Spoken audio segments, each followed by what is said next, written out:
God created everything: the heavens, the earth, the seas, the plants, the animals. And finally, He created man. The first man was Adam, and the first woman was Eve, whose name means the mother of all living. God placed them in a beautiful garden called Eden, a perfect home where there was no pain, no fear, and no sorrow. They were free to eat from every tree except one, the tree of the knowledge of good and evil. And God lovingly warned them, "In the day you eat of it, you shall surely die." But one day, a serpent approached Eve and questioned God's command. "Did God really say you cannot eat from any tree in the garden?" he whispered. Eve explained that they could eat from every tree except one. Then the serpent lied and said, "You will not surely die." The fruit looked beautiful and desirable, and Eve took it. She ate it, and then she gave some to Adam, and he ate as well.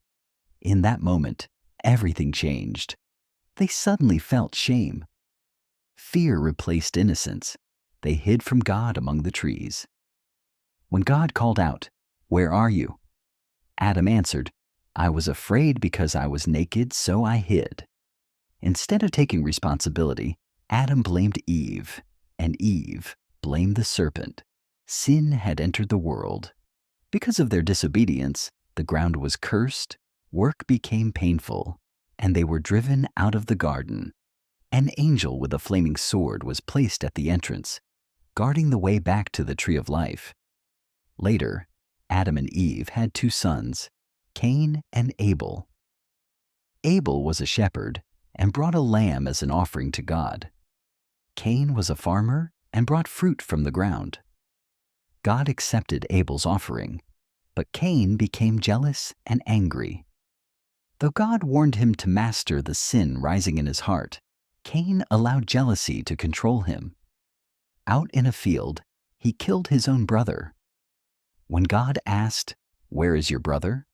Cain replied coldly, "Am I my brother's keeper?" But God said, "Your brother's blood cries out to me from the ground." And so Cain was marked and sent away to wander. From that first act of disobedience came sorrow, shame, jealousy, and death. Sin entered the world through Adam, and sorrow followed it. But the Bible is not only the story of how sin began, it is the story of how sin and sorrow will one day be defeated.